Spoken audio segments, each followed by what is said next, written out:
दोस्तों, वर्तमान दौर को आप प्रतियोगियों के लिए काफ़ी कठिन दौर मान सकते हैं। सीटों की संख्या जहां पर लगातार घट रही है, वहीं पर प्रतियोगियों की संख्या यानी कि जो सीरियस एस्पिरेंट हैं उनकी संख्या भी लगातार बढ़ती जा रही है। हाल ही में यूपीपीएससी ने 2 परीक्षाएं करवाई। 19 तारीख को जीआईसी की परीक्षा हुई और अभी हाल ही में 26 तारीख को जो आश्रम पद्धति प्रवक्ता की परीक्षा हुई थी, दोनों परीक्षाएं हुई। दोनों में ही 40 प्रश्न जो थे ये जीएस के पूछे गए।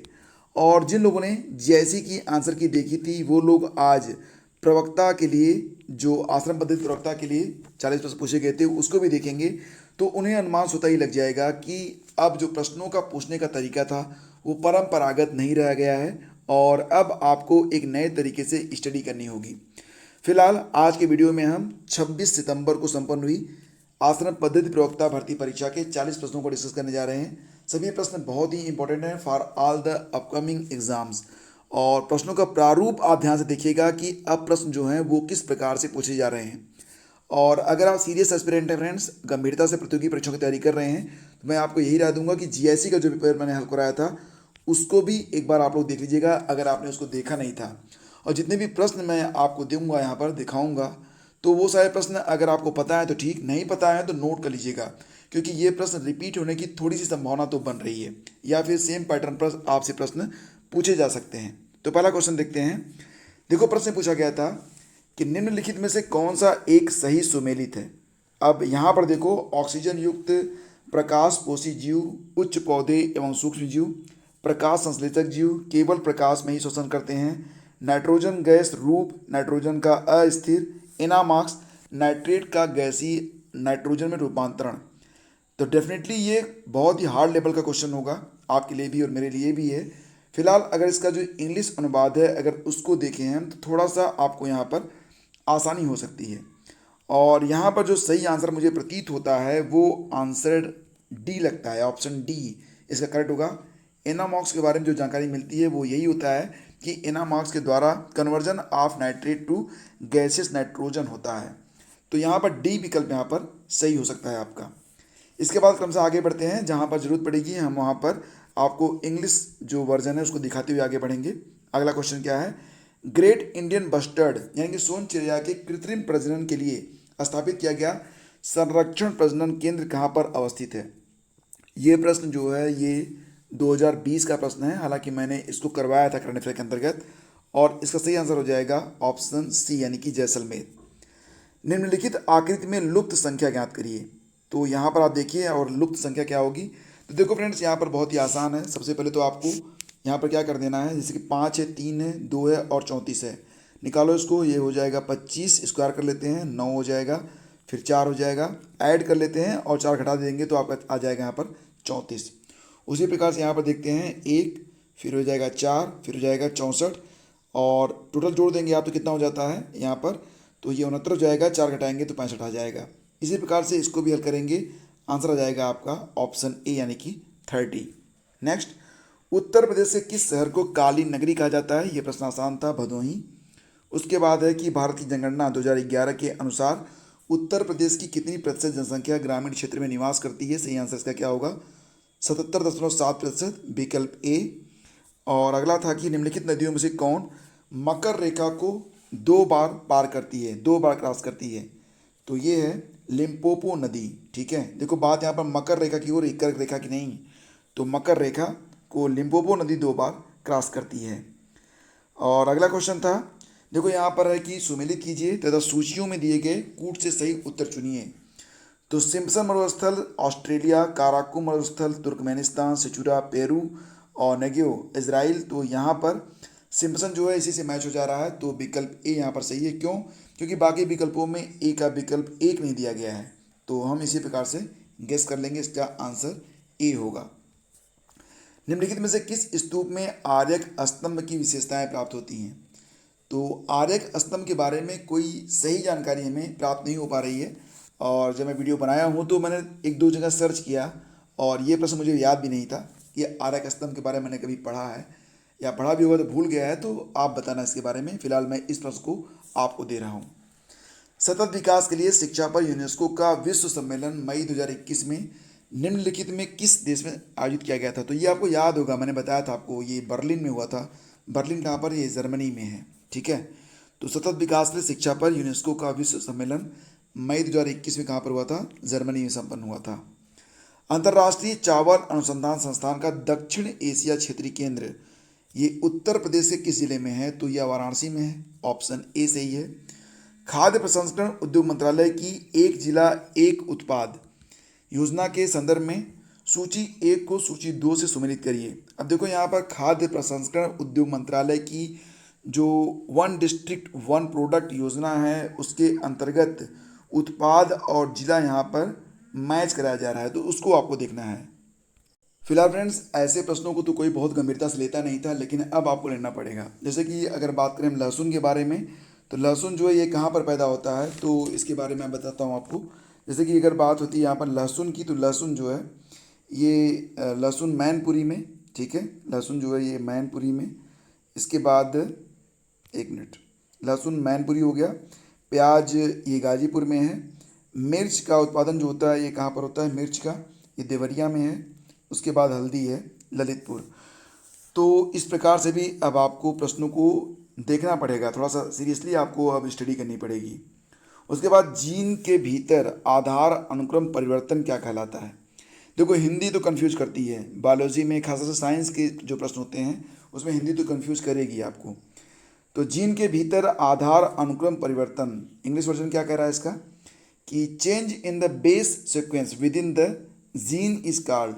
तो अब आपको समझ में आ गया होगा ये म्यूटेशन होता है, यानी कि उत्परिवर्तन, ठीक है। इसके बाद क्या है? निम्नलिखित में कौन सा सही सुमेलित नहीं है? विटामिन डी रिकेट्स, विटामिन के बांझपन और thiamine beriberi, niacin pellagra. तो देखो जो विटामिन के होता है बांझपन जो होता है विटामिन ई की कमी से होता है, तो ये जो है हमारा मैच नहीं है, तो विकल्प बी हमारा यहाँ पर आंसर हो जाएगा। और ये क्वेश्चन पेपर काफ़ी मुझे रफली प्राप्त हुआ जो मिला है, ठीक है, जिसने भी भेजा है। तो निम्नलिखित में से कौन मई 2021 में भारतीय वायुसेना की पहली महिला उड़ान परीक्षण इंजीनियर बनी है? इनका नाम है आसिता बी ओलेटी। आसिता बी ओलेटी बनी है, डी सही है। कौन सा कथन सत्य है या हैं? विशिष्ट खेती खेती का प्रकार नहीं है, तो ये खेती का एक प्रकार है, ये तो जानते ही, यानी कि ये गलत है।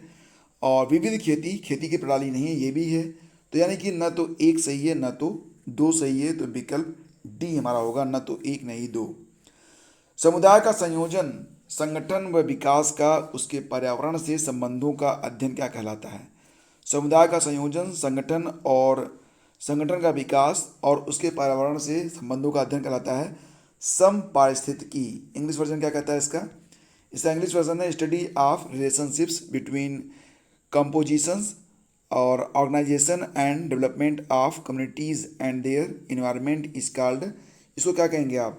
सिनिकोलॉजी कहेंगे। तो option D synecology, option D इसका सही है। अगला क्वेश्चन क्या है? अगला क्वेश्चन है फ्रेंड्स इसका कि यदि 9 मजदूरों के 5 दिनों का वेतन 6300 है, तब 15 मजदूरों के 4 दिनों का वेतन क्या होगा? तो बहुत ही आसान प्रश्न था, इसको आप कैसे निकालोगे? बहुत ही आसान तरीके से आप इसको हल कर सकते हो। जैसे कि 9 मजदूरों का एक दिन का वेतन निकाल लेंगे आप, तो इसको निकालेंगे आप 6300 कर लेंगे। आंसर मैं दिखा देता हूँ आपको, 6300 और इसको कर देंगे 5 से भाग दे देंगे, ये आ जाएगा आपका कितना? 1260। इसमें आप 9 से भाग देंगे तो एक मजदूर का एक दिन का वेतन मिल जाएगा, जो कि आएगा 140। अब निकाल लो 140 के हिसाब से 15 मजदूरों का एक दिन का वेतन, तो ये हो जाएगा आपका 2100। और 2100 में 9 से कितना 4 दिन से 4 दिन का ना 4 से इसका मल्टीप्लाई कर देंगे, ये आ जाएगा आपका 8400। तो यहाँ पर विकल्प बी आपका करेक्ट हो गया, 8400।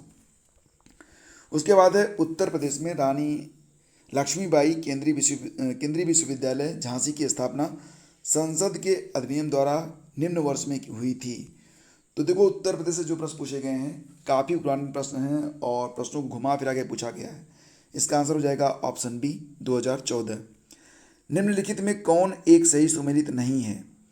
तो देखो यहाँ पर क्राफ्ट संग्रहालय लखनऊ, ग्लास संग्रहालय वाराणसी, राजकीय पुरातत्व संग्रहालय कन्नौज, डाक टिकट संग्रहालय सहारनपुर। तो ग्लास संग्रहालय वाला जो है ये सही प्रतीत नहीं हो रहा है, तो विकल्प बी इसका उत्तर हो जाएगा।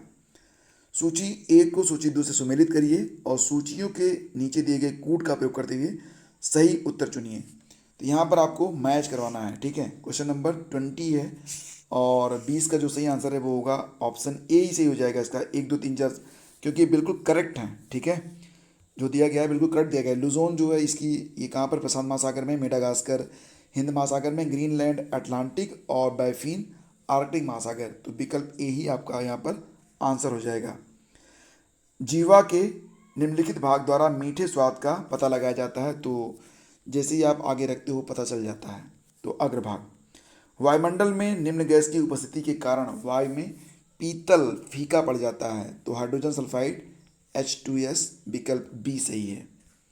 अगला क्वेश्चन, निम्नलिखित में से किसने कहा किसानों को स्वयं को केवल विदेशी जंजीरों से ही आज़ाद नहीं कराना है, अपितु जमींदारों और पूंजीवादियों से भी आज़ाद कराना है। तो ये कहा था किसने? भगत सिंह ने कहा था। ऑप्शन सी सही है। कौन संयुक्त राष्ट्र विश्व जल विकास रिपोर्ट 2021 का मुख्य शीर्षक है? संयुक्त राष्ट्र विश्व जल विकास रिपोर्ट 2021 जो जारी हुई थी, मैंने बताया था आपको, इसका जो टॉपिक था वो था वेलिंग वाटर।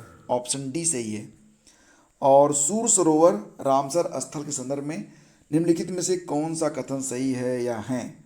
तो यह उत्तर प्रदेश के लखीमपुर खीरी जिले में स्थित है। सही है? नहीं, ये सही नहीं है। सूर सरोवर तो आपको मिलेगा कहाँ पर? ये आपको मिल जाएगा आगरा में। और यह एक मानव निर्मित जलाशय है, तो दूसरा विकल्प केवल सही है। तो यहाँ पर उत्तर जाएगा आपका बी। एक साइकिल को 1120 रुपये में बेचने पर 20% की हानि होती है, तो इस साइकिल को किस मूल्य पर बेचने से 40% का लाभ होना चाहिए? 1960 रुपये में। ठीक है, चलो इन प्रश्नों को, यानी कि कुछ प्रश्न अधिक हैं तो कुछ और प्रश्न मिलाकर मैं आपको एक अलग वीडियो दे दूंगा। इसी के साथ आगे बढ़ते हैं। निम्नलिखित में से कौन सा एक सही सुमेलित नहीं है? सौत झील, शेखा झील, बखीरा झील और सरसई झील। तो सौत झील कहाँ पर है? मैनपुरी में है। सही है। शेखा झील अलीगढ़, बखीरा झील संत कबीर नगर, सरसई झील ये तो मिलेगी इटावा में। ठीक है, तो विकल्प डी हमारा उत्तर हो जाएगा। सरसई झील वाला जो विकल्प है ये गलत दिया गया है। और सियाचिन हिम नदी कौन सा युग में सही सुमेलित नहीं है? ये प्रश्न है। सियाचिन हिम नदी, नुब्रा घाटी, बैफो हिम नदी, ब्राबलो घाटी, बारह सिगरी हिम नदी, चंद्रा घाटी, सोना पानी हिम नदी, गोरी गंगा। तो ये विकल्प नहीं मिलता है, तो डी को मैं आंसर करूँगा यहाँ पर। फिलहाल थोड़ा सा कंफ्यूज भी हूँ इसमें। ठीक है, लेकिन मुझे लगता है 99.9% इसका आंसर ऑप्शन डी होना चाहिए। और निम्नलिखित में से कौन सा कैंसर पूरे विश्व में सामान्यतः सर्वाधिक पाया जाता है? तो देखो, एक नाम मैं आपको बताता हूँ, ये नाम आपने सुना होगा कई बार। ये कार्सिनोमा जो नाम है ये ज़्यादातर होता है, तो मुझे लगता है कि यही सही होगा। इसका सही आंकड़ा नहीं मिलता है। ये जो लिम्फोमा आ रहा है, लिम्फोमा आनंद मूवी आपने देखी होगी, इसमें राजेश खन्ना को दिखाया गया था। फिलहाल तो यही समझ लो, ऑप्शन ए ही इसका आंसर होना चाहिए। और यदि किसी गोले की त्रिज्या 2 सेंटीमीटर बढ़ा दी जाती है तो इसके पृष्ठीय क्षेत्रफल में 352 सेंटीमीटर स्क्वायर की वृद्धि हो जाती है। गोले की वास्तविक त्रिज्या क्या है? तो ये कितना हो जाएगा? 6 सेंटीमीटर हो जाएगा ना? हाँ, 6 सेंटीमीटर। और देखो यहाँ पर दिया गया है BCDFGHIK लिखा गया, तो MLMNP को क्या लिखा जाएगा? QRSU लिखा जाएगा। तो विकल्प यहाँ पर जो है वो कौन सही है? डी सही होगा। उत्तर प्रदेश सरकार ने फरवरी 2021 में भूमि जोतों लैंड होल्डिंग की पहचान के लिए एक यूनिकोड के बारे में घोषणा की थी। तो इस यूनिकोड में कुल 16 डिजिट होंगे। ऑप्शन बी इसका करेक्ट है। और कौन एक मौर्य वंश का शासक नहीं था? ये बताओ। तो देखो यहाँ पर बिंदुसार, कुणाल और अशोक। बिंदुसार का पुत्र था अशोक, अशोक का पुत्र था कुणाल। अग्निमित्र जो है ये किस वंश से था बताओ? अग्निमित्र जो था ये शुंग वंश से आता है। उत्तर प्रदेश सरकार द्वारा एक जिला एक उत्पाद योजना कब शुरू की गई थी?